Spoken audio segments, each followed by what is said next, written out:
Carefree cooks of the world, unite! We're back together again. Welcome, everyone. Hey, Hilda. Crazy Dave is here. He's probably still simmering marinara sauce.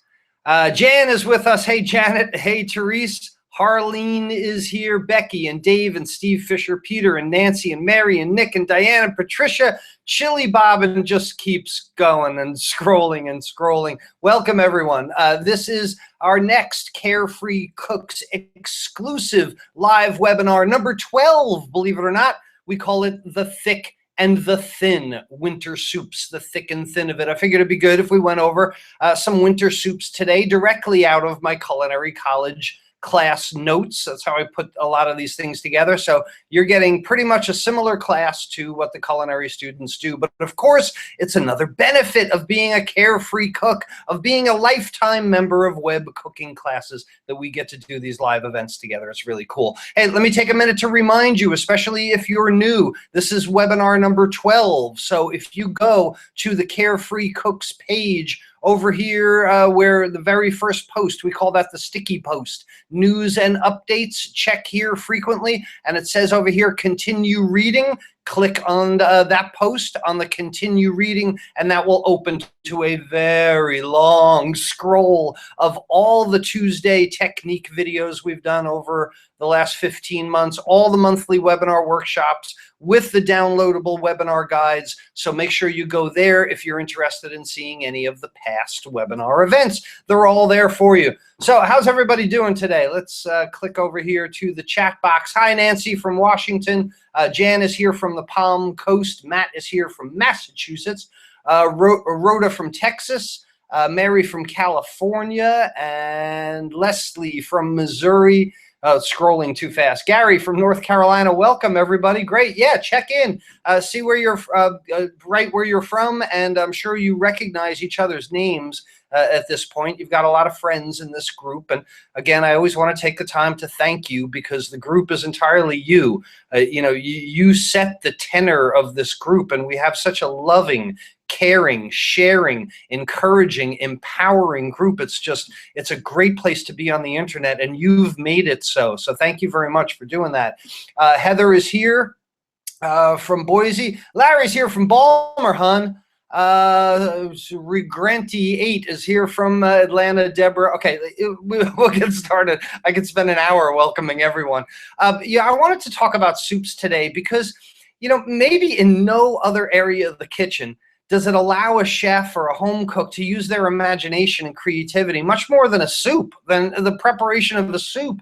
I mean, you would think just about anything goes, right? You can call anything a soup. The wide variety of ingredients, the different seasonings, the herbs, garnishes, all those different interactions and changes that can be used with soups. It's virtually endless, provided that you understand some of the basic procedures. Again, if I could write methods, I would put it in all caps at this point. The different kinds of methods and procedures for making soup. So that, again, you know the mantra by now. If you can duplicate the method, it gives you the confidence to change up the ingredients that you use, and then that gives you endless variety and creativity. So, I mean, you can make soups out of the finest ingredients you can find. Let's say you're setting out to make a soup, and I'm going to make whatever inspiration I had, and I'm going to go shopping for it, or I bought an ingredient and it inspired me to make a soup. You can do it that way.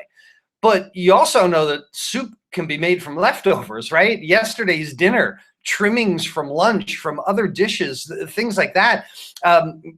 Almost anywhere I ever worked. And again, I'm not a restaurant chef. I hated the ticket machine, I was always an institutional chef, hospitals, universities, government institutions. But then again, restaurant chef serves a few hundred. I always cooked for a few thousands at a time. And we always had a garbage soup. Now, we didn't write that on the menu, garbage soup, because that wouldn't sell very well. But for those of us in the back of the house, there was every day a garbage soup. And it was the best way to use leftovers. Gather some of those things. And even if I had to cook something, if I had a whole bunch of beef left over, so I cook off some barley. I mean, the barley's not expensive. I'm doing a better use of saving the expensive ingredient, the beef, and mixing it with some barley, and that would help me, or cooking off some noodles or something like that. So it's really pretty much endless, and it's a great use of your leftovers if you're surprised by leftovers because you're not portioning correctly, or if you purposely made leftovers so that you can make a soup. So it's endless. But if you try to get your head around endless, if you have a choice of everything, it's very difficult to make any choice. So what we start to do is classify soups by their cooking technique or their appearance as either clear or thick. So if we just split it down the middle, all right, at that point, this world of soups that's available to us, let's just make one fissure down the middle and say clear soups and thick soups, okay? So we can at least concentrate on those two kinds. It'll be kind of like the Russian nesting dolls, but by the time you're inventing your own soups. But clear soups are the ones that are made from meat, from poultry, game, fish, vegetables, include a broth or a stock, right? Thick soups are either cream soups or pureed soups. So let's go into it a little further and start talking about clear soups. Make sure you have your webinar guide ready and start taking notes and filling in all the blanks on the webinar guide. When we start to talk about clear soups, the thing is all clear soups start out as a broth. Now, I'm getting this question a lot lately, not only in the group, but on web cooking classes. The difference between a stock and a broth. And can I go to the grocery store and buy stock? Or if I see two cans in the grocery store and one says stock, one says broth, which one should I buy? The difference to me is that you make stock and you buy broth. I don't know of any true stock that's sold in a can. Good stock should be gelatinous when it's cold. It's made from the bones of the animal, the aspic, the collagen in the bones turns to gelatin under moist heat. So when you cool down a true stock, it should be like Jell-O. A broth is basically a watered down stock. Broth is pourable. Stock is ploppable. So all clear soups start out as a broth, and that's why we say the quality of the broth makes the soup. You can't make a decent clear soup with bouillon. It's just, I mean, you can use your bouillon for flavoring something else if you want, and my suggestion is you get rid of the bouillon entirely. But if you're not going to make a good soup with bouillon, the whole base of the soup is the broth, because really, from a culinary school standpoint, the broth is the only ingredient. In a clear soup, that broth, how flavorful it is, the mouthfeel, the cleanliness, the lack of greasiness, it's the only ingredient. Everything else is a garnish. All right, and I'll explain that in a minute. So when you make a good broth, it should be able to stand alone. You should be able to serve that chicken noodle soup. If you took all the vegetables and all the noodles out, it should be just as good with nothing else. Or a good broth can be obviously the base for other for other soups. A good broth could then be thickened with roux to make your velouté, and the velouté could then be the base for your soup. But transforming a broth into a broth-based soup is really, really easy, right? Because when you're making broth-based vegetable soup, each ingredient can be added at the proper time so that all the ingredients are fully cooked when the soup is finished. And you know the pitfalls here. You can't take a really nice stock and then take raw carrots and raw mushrooms and simmer them together at the same amount of time at the same temperature, because your mushrooms will disappear and your carrots will still be hard and crunchy. So there's a sensitivity of the chef here. If you're going to cook your items, your garnishes in the broth, you better have a good idea of when to add what so that you don't have really mushy stuff and really hard stuff. And of course, these ingredients, they've got to cook long enough also to add their flavors to the broth and soften sufficiently. So all the ingredients can be cooked separately, or they can be added to the soup cooked in another way. So think about this. What do you think the visual appeal, the difference in visual appeal would be between a chicken noodle soup where the chicken was poached in the broth? Now, that's probably going to be very flavorful chicken and very flavorful broth, but you know the disadvantage of poaching is that it's going to be very white, very bland looking. But what if you took the same flavorful broth and you grilled your chicken? It's a whole different cooking method, obviously, but you put some nice grill marks on the chicken. And then you cut it up into cubes or shredded it with a fork and added it to the chicken soup. Don't you think that would add a better eye appeal, that you had grill marks in your chicken soup? So you can poach these protein items in the broth itself, but what if you cooked them in a different method and gave different eye appeal or gave a different flavor? That caramelized flavor of the grill mark on the chicken breast would add a whole new dimension to a chicken soup that's otherwise just poached in the broth, right? If you're making beef barley soup, now it might be more important with this, some kind of beef soup. If you just simmer beef in liquid, you're probably going to get pretty rubbery beef, unless you're adding an acid, unless you're adding something to tenderize in some regards. So if you want to make a really good beef type soup, my suggestion would be that you braise your beef first.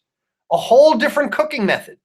So braise the beef with some tomato paste and some red wine, cook it low and slow for a long period of time. You'll have this beef that you can shred with your hands, and then go ahead and put it in your flavorful beef broth and finish your beef noodle soup or your beef barley soup or whatever it might be. This adds a total difference to it. Yes, you can make a soup by taking a flavorful broth and then just throwing a bunch of stuff in it and wait until it's done. But that's not going to give you many levels of flavor. Everything will wind up tasting the same, because really appearance is so important to a well-made soup. So you really got to pay attention to your knife skills also. Remember, every piece that is cut uniformly or ununiformly is going to be look consistent or cook consistent, right? Consistency of cut is consistency of cook. Consistency of cut is consistency of look. So now the real responsibilities of making a really nice clear soup is in the broth, number one, that it's flavorful, and in the knife skills, number two, because you're going to cook those vegetables very often in the broth. So here's another way that you can go about this. I said before, you can't just throw the carrots and the mushrooms in the soup to cook at the same time, because the carrots will be hard and the mushrooms will be mushy if they're the same size. All right? So think about this. What if you did little tiny brunoise of carrots, the little 1/8-inch cubes, the little 3-millimeter cubes, and put them in this at the same time as large dice of celery or mushrooms that are a 1/2 inch or what, 1.3 millimeters cubed.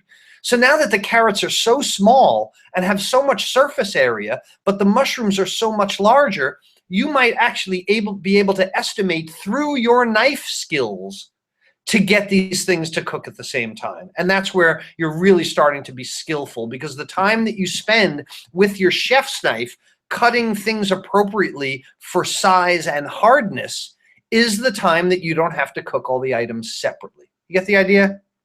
And I mean, really, what it comes down to is garnishing. Everything in a soup beside the broth is called the garnish. Clear soups are very simply a broth plus garnish. But garnish, when applied in the soup world, it really has two meanings. The first meaning refers to a decoration. You put something on top of the soup to communicate to the diner what's in the soup, especially if you have a puree. If you have a puree of green something, and you give it to the diner, it looks like puree of green something. But if you put a little asparagus spear on top or a broccoli floret, then you're communicating to the diner. So the first use of the word garnish in soups is to the food added as decoration. The second refers to the foods that might serve not only as decorations, but also the critical components of the final product. So like I said, if you garnish your cream of broccoli soup with a blanched broccoli floret for decoration, it tells the diner that it's broccoli soup, but you had to cook that floret. You had to steam it. You can't unpuree it, right? So it was cooked in another fashion. It's a garnish. Even the noodles added to a chicken noodle soup, they're garnish. The noodles aren't ingredients in the soup because they're not included in the preparation of the soup. They're an adjunct. They're added after the preparation, and generally the noodles are cooked separately and then added to this broth. A lot of times the carrots or the chicken, like I said, is cooked separately and added to the broth. So it's considered a garnish. And if you think about your clear soups as simply broth plus garnish, you'll spend more time working on that garnish. You'll think about grill marking it. You'll think about herb crusting it. You'll think about doing something special to then put in the broth rather than just simmering everything in the broth. So it comes down to a soup's quality being determined by its flavor, no doubt, and the more levels of flavor you can put into it, the better, but also the appearance and the knife skills and the way, the quality, the skill with which you cook the garnish has a lot to do with the appearance. And then finally, the texture of the item. Are things mushy and soggy? Or are things a little bit al dente, crunchy? Is your broth greasy on the tongue because you didn't skim the fat? Or is it really clean and herbal and flavorful? Flavors from each of the soup's ingredients should blend together, should complement each other, but no one of them should overpower any of the others. That's the basic idea. I'll tell you a story many years ago, about adding garnishes to soup. When I was a chef at the National Security Agency in Washington, D.C., part of a team feeding 30,000 meals a day, 15,000 breakfast, 15,000 lunch, we had a large commissary kitchen that did incredibly huge production. And then there were off-site cafeterias that we would ship this out. Well, I was working at one of the off-site cafeterias one day, and a guy at the main commissary was making soup, and I think it was a chicken and rice soup. And we would get our soup, and I think we had 3 a day. My responsibility was making 2 maybe, and we got 1 because I couldn't make 3 soups every day. Anyway, they came in these huge insulated coolers. We called it a torpedo because it was about 3.5 feet high, stainless steel thermos, basically. It was a gigantic thermos that they would send us the soups in. Well, the lazy chef at the main commissary made his broth, simmered all this liquid. It was a good flavorful broth, simmered all the carrots and stuff like that in it, but he wanted to take a shortcut. He didn't want to have to cook the rice separately. It's a chicken and rice soup, and that's just going to take too much time to cook the rice separately. So what he did was he threw dry rice in the torpedo, in the big thermos, and then poured the boiling chicken stock and vegetables on top of it, sealed it up, and shipped it off to the cafeteria. Well, when it got to the cafeteria, it was like rice cement.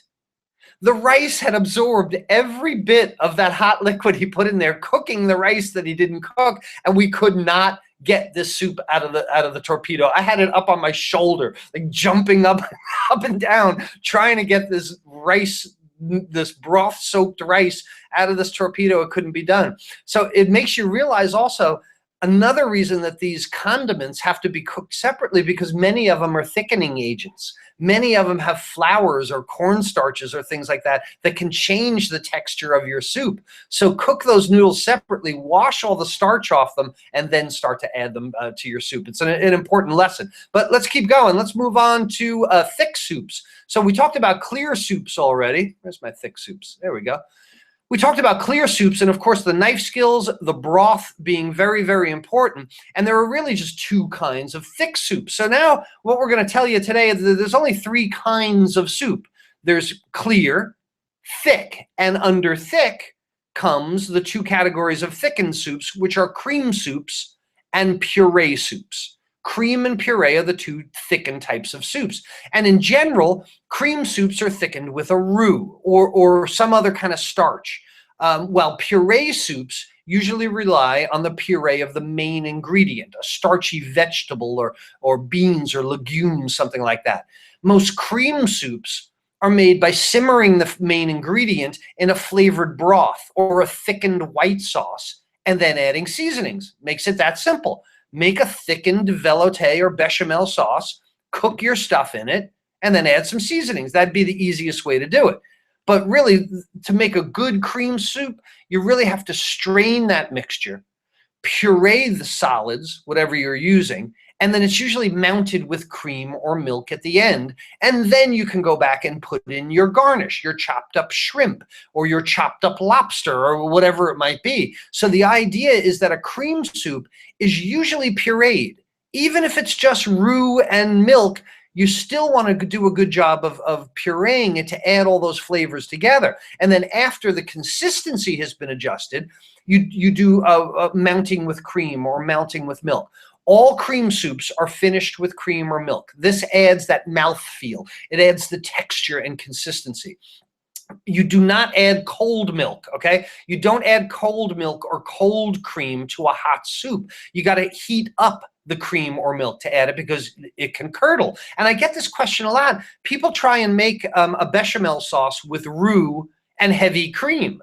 They figure they'd skip a step. You know, I want it to be very creamy and thick, but you can't make roux. There's just too much fat in heavy cream. You can't make a good bechamel sauce with cream. So no matter what cream soup you make, even if you want it to be loaded up with cream, you got to make a bechamel sauce with milk first.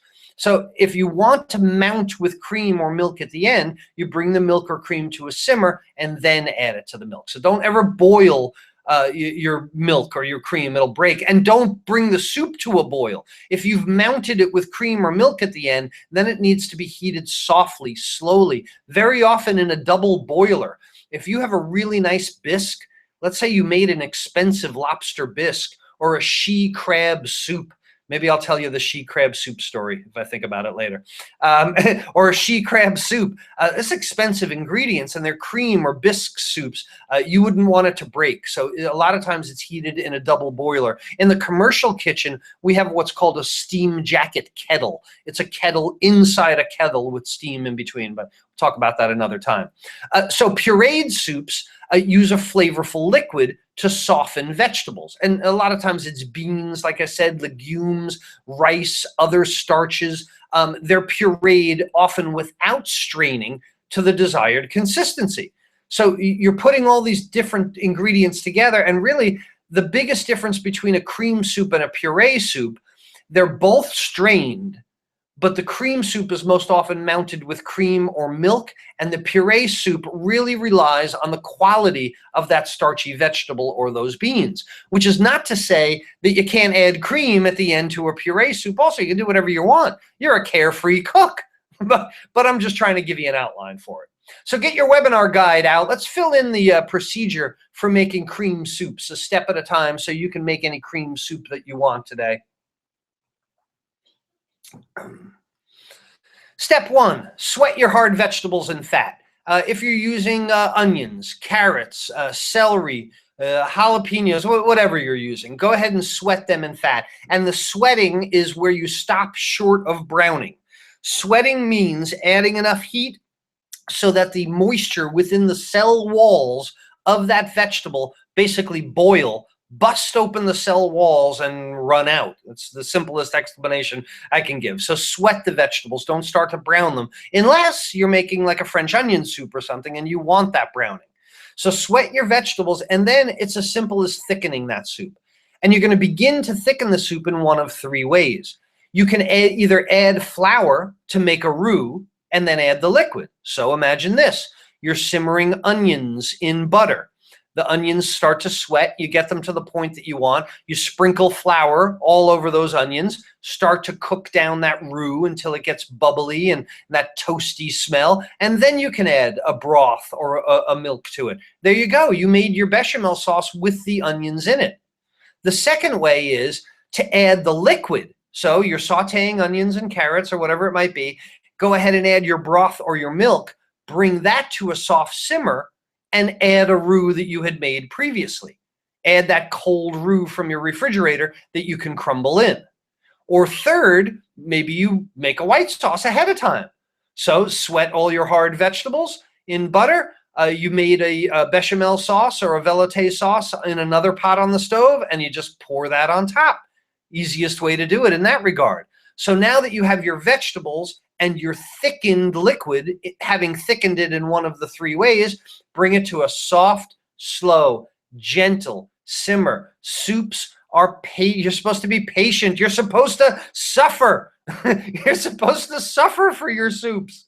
You're supposed to be patient. Don't ever boil a soup. Poach or simmer a soup. And then you can go ahead and add any softer vegetables, things like broccoli or asparagus spears or mushrooms, things that aren't going to survive that initial saute. Now you know the difference between garnish and ingredient, because if you're adding broccoli or asparagus at the end, well, it's really a garnish. I know it's a broccoli soup, but the broccoli you add at the end is a garnish. And then you can continue simmering the soup, straining all the impurities, puree it if you'd like, strain it again through a cheesecloth if you want, and then go ahead and mount it with hot cream or milk and adjust the seasonings. There's your procedure for making any cream soup that you want. So when you go to the farmer's market and there's an abundance of red peppers, you could go ahead and roast off all those red peppers, dice them, skin them, like in web cooking classes lesson 10,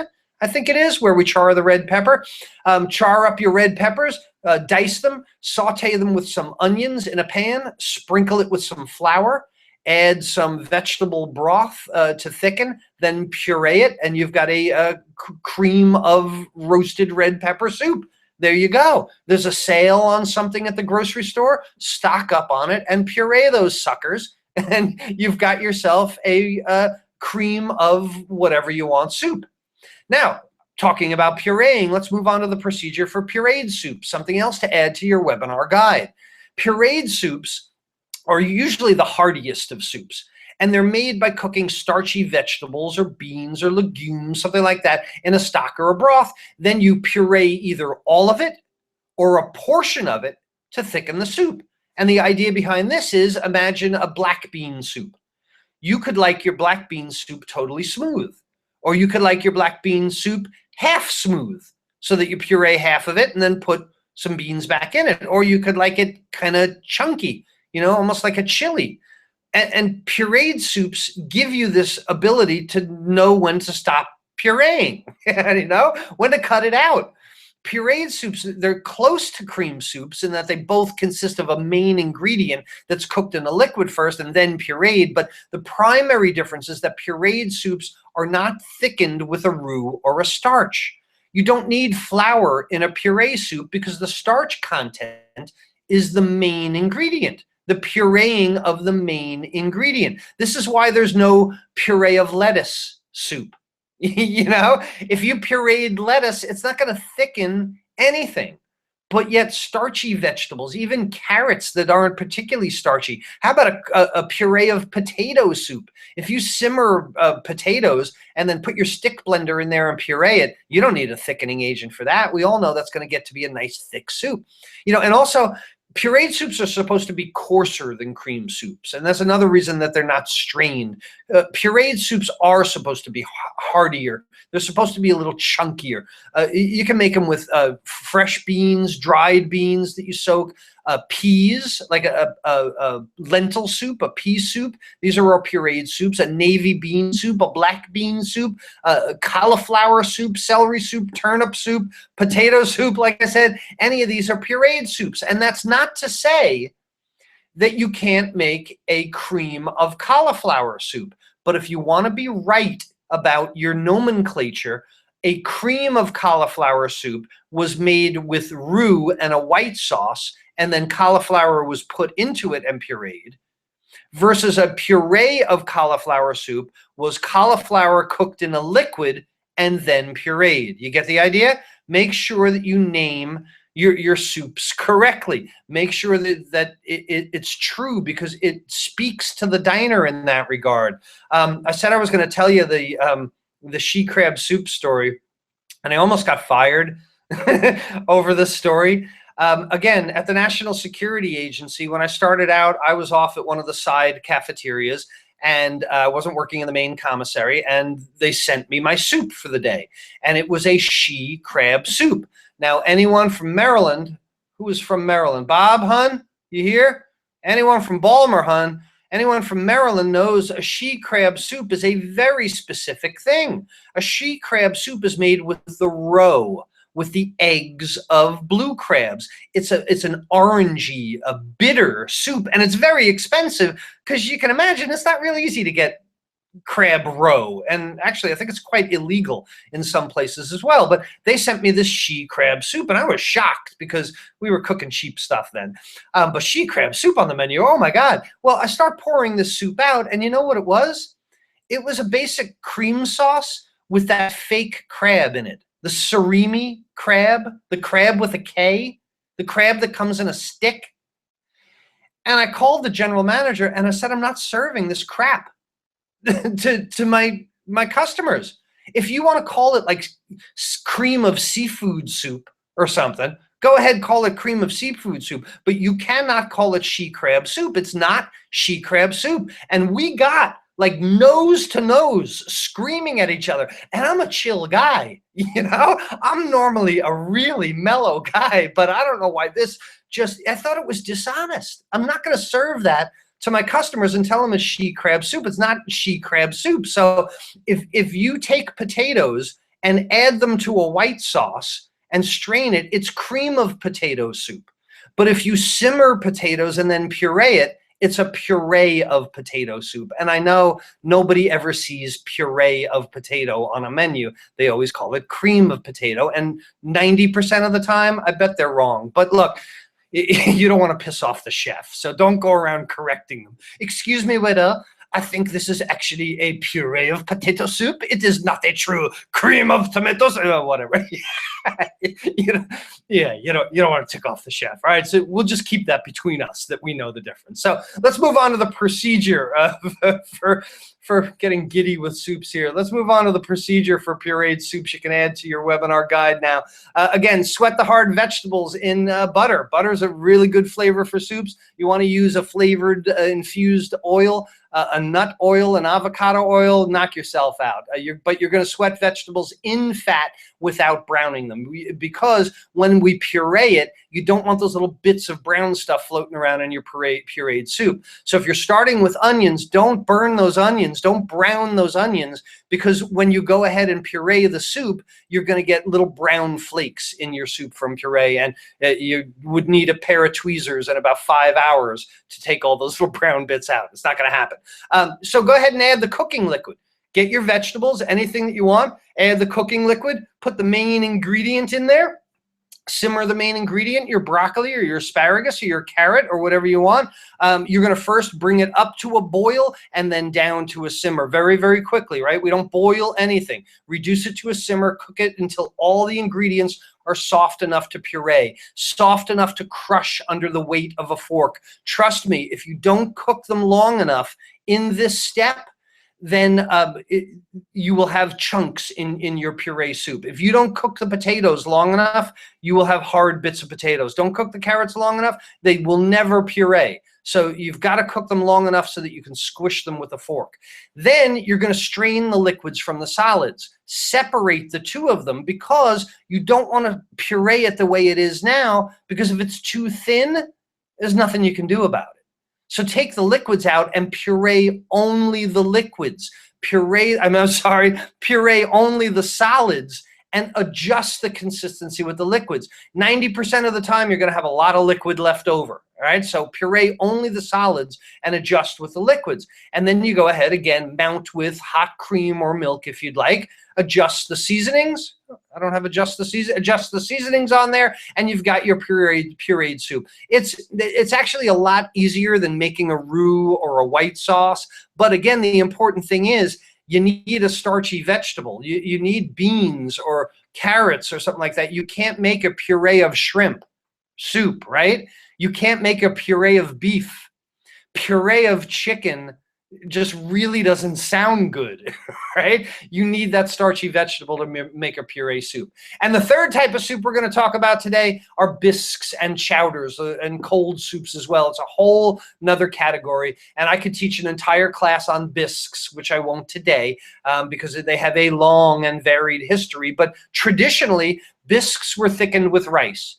A bisque, traditionally in old world cooking, was just about anything that you could simmer, then put a whole bunch of rice in, and then it would be run through a food mill or some kind of way to squeeze through a mesh screen or something like that, thickened with pureed rice mechanically. But that's really not what a bisque is anymore. Today, bisques are really a combination of the cream soup and the puree soup that we talked about, a combination of those two procedures. And generally, bisques are made from seafood. There's no beef bisque or chicken bisque. I hope not. Generally, it's shrimp, it's lobster, it's crayfish. It's a soup made with the shells of crustaceans. That is a hard and true definition.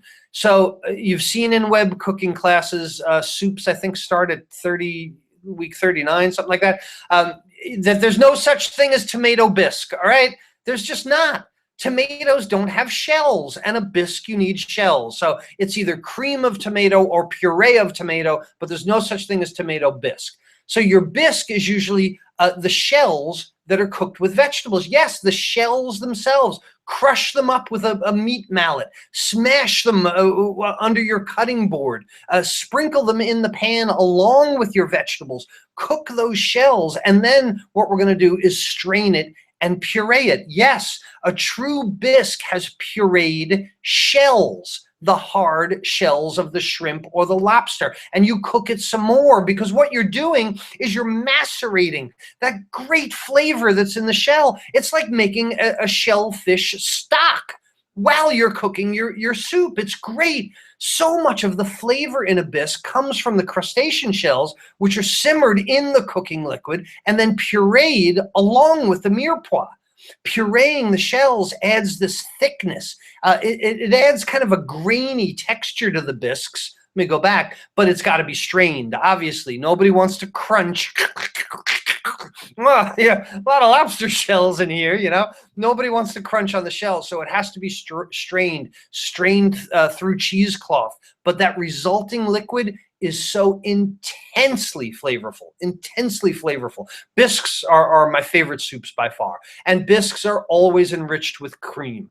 You follow the procedure for the cream soup. Remember the puree, the strain, warm the cream, heat the cream, and then you can finish it with the cream. And a lot of times a bisque is also mounted with butter at the end. Gives that extra richness, the Montaubil at the end. And imagine going to web cooking classes lesson week 20, I think it is, and making a compound butter.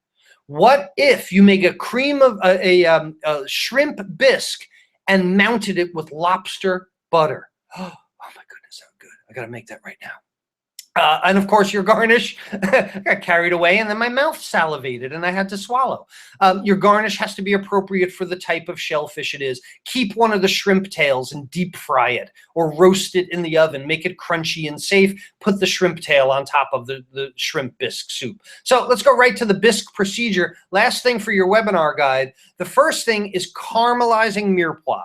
Caramelizing the shells. This is where we said before, sweat the vegetables in a cream soup. Sweat. You definitely don't want to brown in a puree soup. In a bisque, we want color. We want deep, savory, almost muddy flavor in a true bisque. Another reason why there's no such thing as tomato bisque. Caramelize the mirepoix. Caramelize those shells as deep as you can, and then deglaze the pan with sherry or brandy. Again, more savory flavor. Then you're going to go ahead and add a fish fumet, a fish stock you might have made with other shrimp shells or lobster shells. Or, like with a cream soup, you can add your pre-made velouté. You used a roux with a flavorful fish fumet, and then you made the separate velouté, then you can go ahead and add it. If it needs to be thickened further from there, go ahead and use your previously made roux. Thicken that liquid even further if it needs to. Continue to simmer it, cook it all down, then strain the solids from the liquids again. Make sure that you've gotten any of those bits and pieces of shells. Puree the solids, adjust with the reserved liquids, strain it through cheesecloth again, mount it with hot cream or milk or Montaubil with your flavored butter. Then you add your garnish. That's when the shellfish comes in. Notice I didn't mention anything about cooking the meat of the lobster or the meat of the shrimp. We've only cooked the shells to this point. This is where you're putting your par-cooked shellfish meat that was either steamed or poached or anything else that you want to do. So that's the idea. 3 quick ideas for soups. These are methods. Again, methods for you to use. It's up to you to fill in the blanks of what the ingredients are, of what ingredients you want to use.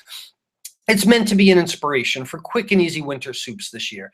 I mean, think about the category first. Think about which type of soup that you want to make. What category? Is it going to be a clear soup? Is it going to be a thick soup? If it's a thick soup, do I need a roux to thicken it? Or is my vegetable starchy enough that I could just puree it? If you start to think about a broth, well, think about the garnish as well. Think about all the different things that you can add to it that would add a contrast of texture, of color, of appearance. If you're making a thicker soup, well, start to think about the thickening agent that you'll use. Am I going to use roux? Will it be olive oil or butter? Or my favorite soup is a New England, one of my favorites is a New England clam chowder. And to me, a New England clam chowder has to have bacon fat. A butter-based New England clam chowder, I don't know, it just doesn't taste right to me. It's got to start with bacon, fat, flour to make the roux. So that would be my absolute for a thickening agent for a New England clam chowder, bacon, fat, and flour for roux. Because once you figure out the thickening agent in the category, well, then the whole world of soup opens up to you. You start to create the soup that you want with a dependable method, with the ingredients that you desire. And then you are in command of every soup known to mankind so that you can create whatever you want. It's the procedures that give confidence. It's the confidence that gives creativity, and it's the creativity that gives you endless variety. Fun? I had fun. I love talking about soup. Cool. I did all that on one breath, so I didn't have time to look at the chat box. Let's see what people are saying. You guys are all talking, you're all having your own conversation while I was doing my thing, huh? Mirepoix. Okay. Yeah, she crab soup, Loretta says. But I'll bet you, there's so much food fraud, Loretta. I hate to put that thought in your head, but I know next time you go back to that restaurant in Panama City Beach, you're going to be wondering whether it's really she crab soup or not.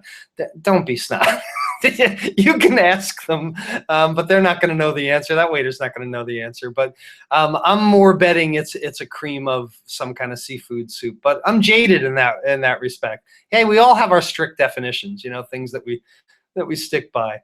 Anne Marie says soups really are endless. It really was endless. That was great, says Michael. Thank you, Michael. Appreciate the kind words. Claudine was sick. That's a shame. Hope you're feeling better, Claudine. Webinar guide. It scrolls. I'm trying to read it and it moves. All right. It looks like you guys are having a heck of a conversation yourself. I don't see any real questions here. Carol, wouldn't cooking your rice or noodles in the broth enhance the flavor of the rice or noodle? Yeah, it would, but it's also going to thicken your soup a little bit more. But I'm not saying right or wrong. I'm saying methods, like chicken and dumplings. Anybody that loves chicken and dumplings know you cook the dumplings right in with the rest of the chicken broth because that's part of the beauty of it. The dumplings thicken the broth. That picture that I just showed you was a tortilla soup. A tortilla soup is basically a chicken soup that you put shredded flour tortillas in. The tortillas disintegrate and they thicken the soup. So I'm not saying it's right or wrong unless you send me 5 gallons of chicken and rice soup that I can't get out of the thermos, then it's wrong. But they're different methods. So cook the rice in with the broth, got better tasting rice, but maybe worse tasting broth. Maybe you should cook the rice separately in other broth and then add it as a garnish to the soup. Then you got both flavors. That's cool. All right. Why strain all the good veggies from the cream soup? Well, you puree them and put them back, Karen. I made a puree soup. Yeah. Anne Marie is saying she made a pureed soup. You guys can see it too. I don't have to read it to you. But yeah, you got to separate the two and then adjust with the liquid. Otherwise, you wind up with a very thin soup that you don't know what to do with. But of course, we know now. What do you think the answer to that would be? Let's say you made a puree soup and it was way too thin. Go make yourself a roux, right? And then thicken that thin soup with a roux. Then what happens? It's no longer a puree soup. Now it becomes a cream soup because you put a roux in it. Or just forget it. Maybe it's just me that is so tight about these definitions. Okay. Dean, I said at the beginning, previous webcasts found the sticky post at the top of the group where it says news and updates. Click the continue reading and you'll see everything from the past 15 months or so. Everyone will get a replay video. I will post it in the group. Do you recommend a hand blender or regular blender? Heather is asking me. Those immersion blenders are great. I highly recommend the immersion blenders because it saves one pot, and it makes it a lot easier. Highly recommend immersion blenders, stick blenders. Uh, mm, mm, mm, mm, mm.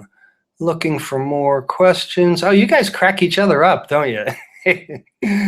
um, oh, it's a big love fest. Everybody loves each other. Okay, cool. I think I've gotten the best blender, Heather. Yes, an immersion blender. I don't know what brand. I have a, KitchenAid, I think, or a Cuisinart.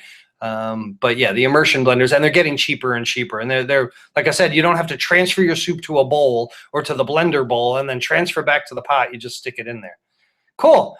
Well, I had fun today. Again, thank you to each and every one of you Carefree Cooks and lifetime members of Web Cooking Classes. I'm always touched by your support. I'm really touched for how this has turned out. Those of you that were with us last September have seen this grow to tremendous proportions. And I was really thankful to Dave the other day, who posted that it's a safe place on the internet. We have no trolls. We have nobody making wise comments and stuff. Everybody's encouraging and helping and bringing everybody along. There are just so many great ideas.